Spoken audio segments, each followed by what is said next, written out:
Selamat datang di penelusuran kita kali ini. Hari ini kita bakal membedah sesuatu yang benar-benar luar biasa. Kita bicara soal Gunung Merapi, sang penjaga spiritual Jawa dengan wajah gandanya. Ini bukan cuma soal gunung meletus ya, tapi ini adalah kisah nyata tentang bertahan hidup, tentang akar budaya, dan jujur aja, tentang gimana jutaan manusia bisa hidup berdampingan dengan ancaman maut selama berabad-abad. Langsung aja kita mulai. Coba deh pikirin sejenak. Kenapa jutaan orang dengan sadar memilih untuk tinggal dan membangun kehidupan tepat di bawah salah satu gunung berapi paling mematikan di dunia? Rasanya kontradiktif banget kan? Kayak buat apa ambil risiko sebesar itu? Oke, mari kita selami bareng-bareng realitas geologisnya supaya kita bisa ngerti kenapa ini bisa terjadi. Bagian 1, Jantung Geologi Pulau Jawa. Nah, untuk benar-benar memahami Merapi, kita harus narik mundur sedikit dan lihat posisinya. Gunung ini berdiri gagah di perbatasan Jawa Tengah dan Yogyakarta. Tingginya sekitar 2.930 meter di atas permukaan laut. Letak ini secara harfiah menjadikannya sebagai jantung dari Pulau Jawa itu sendiri. Skala kekuatan di balik lahirnya gunung ini tuh luar biasa gila. Bayangin aja, Merapi ini terbentuk dari proses tektonik raksasa di mana lempeng Indo-Australia terus-menerus menabrak dan menyelusup atau bersubduksi jauh ke bawah lempeng Eurasia. Jadi pergerakan masif di perut bumi inilah yang jadi mesin utamanya. Kekuatan mentah ini nggak cuma menciptakan Merapi, tapi juga ikut ngebentuk daratan Pulau Jawa yang kita kenal sekarang. Dan ngomong-ngomong soal kekuatan, ada satu angka yang cukup bikin merinding. 2,5. Ya, 2 hingga 5 tahun. Itu adalah siklus rata-rata letusan Merapi. Cepet banget kan? Frekuensi gila-gilaan inilah yang bikin Merapi sah menyandang gelar sebagai gunung berapi paling aktif di seluruh Indonesia. Intinya dia tuh nggak pernah benar-benar tidur. Nah, hal ini dengan sangat brilian mengilustrasikan seberapa spesifik dan berbahayanya ancaman Merapi.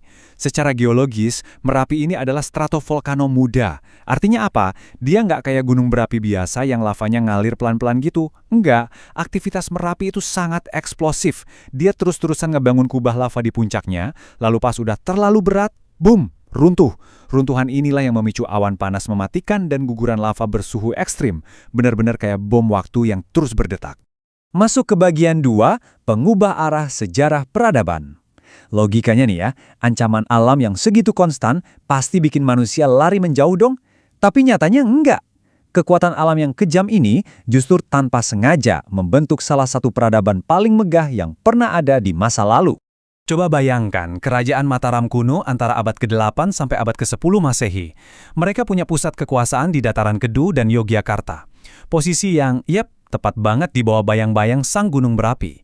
Tapi mereka nggak cuma sekedar bertahan hidup di sana, mereka justru berjaya.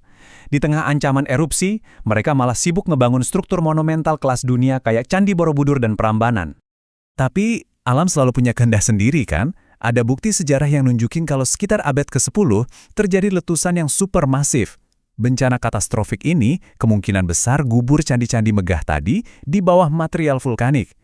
Dan efek dominonya, ini maksa seluruh pusat kekuasaan politik pindah total ke Jawa Timur.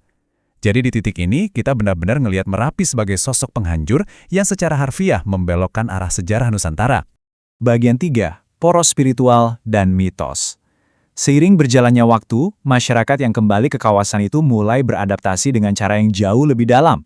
Mereka nggak lagi ngelihat Merapi cuma sebagai tumpukan batu dan lahar, melainkan sebagai sebuah entitas spiritual yang hidup. Konsep ini benar-benar luar biasa. Dalam kosmologi Jawa, ada sebuah garis imajiner sakral yang menjaga keseimbangan alam semesta. Coba bayangin poros ini. Dia ditarik lurus dari Laut Selatan, ngelewatin Keraton Yogyakarta sebagai pusat peradaban manusia, dan berujung persis di puncak Gunung Merapi. Masyarakat percaya, Merapi ini terhubung secara kosmik dengan lautan dan istana, untuk memastikan kehidupan alam dan spiritual tetap berjalan seimbang. Mind-blowing kan?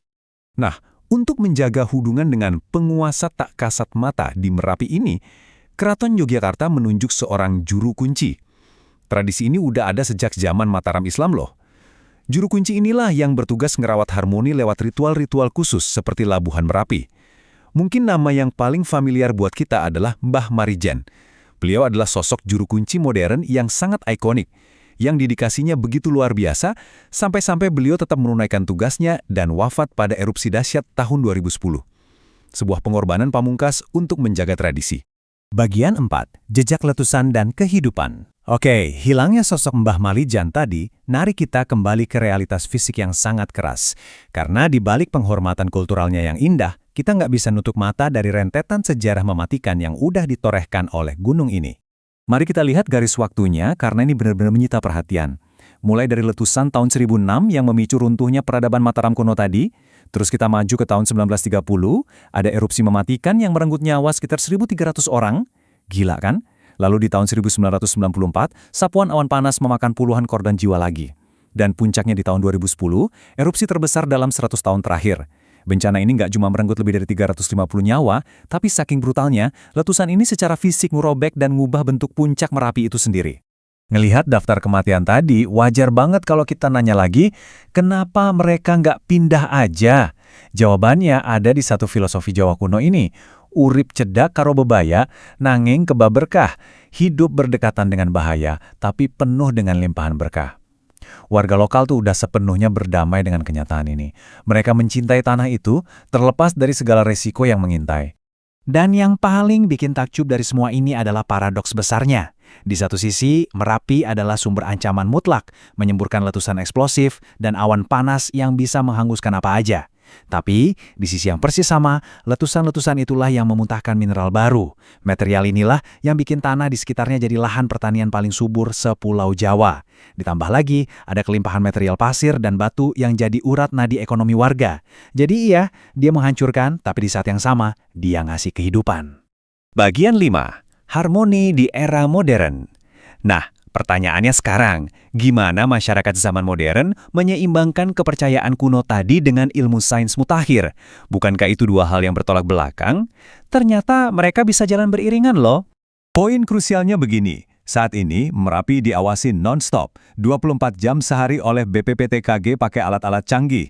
Gunung ini bahkan udah berevolusi jadi salah satu laboratorium vulkanologi paling penting di dunia. Para ilmuwan dan kearifan lokal itu saling melengkapi. Kawasan intinya dilindungi ketat sebagai taman nasional, sementara desa-desa di sekitarnya disulap jadi desa wisata dan pusat edukasi kebencanaan yang sangat tangguh. Sains dan spiritualitas ternyata bisa nyambung dengan sempurna. Pada akhirnya, Merapi ini jauh dari sekedar gunung berapi biasa. Sejarahnya ngasih kita sebuah masterclass tentang ketangguhan dan adaptasi manusia. Bayangin, sebuah ancaman yang mematikan bisa pelan-pelan diterima, dihormati, lalu diubah jadi pusat spiritual dan sumber kehidupan bagi jutaan orang. Ini benar-benar harmoni yang luar biasa antara manusia dan alam yang keras. Merapi membuktikan secara gamblang bahwa alam tuh nggak selalu harus kita taklukkan, kadang cuma butuh dipahami. Kekuatan yang bisa ngancurin kita, ternyata adalah kekuatan yang sama yang bisa menghidupi kita. Jadi, sebelum kita akhiri pembahasan kali ini, saya mau ninggalin satu pertanyaan buat kalian renungkan. Kalau masyarakat di lereng Merapi aja bisa nemuin keseimbangan hidup dengan kekuatan semaut itu, gimana caranya kita bisa pakai kebijaksanaan yang sama buat berdamai dengan ketidakpastian dan hal-hal tak terduga dalam hidup kita sendiri? Pikirin deh. Sampai jumpa di penelusuran kita berikutnya.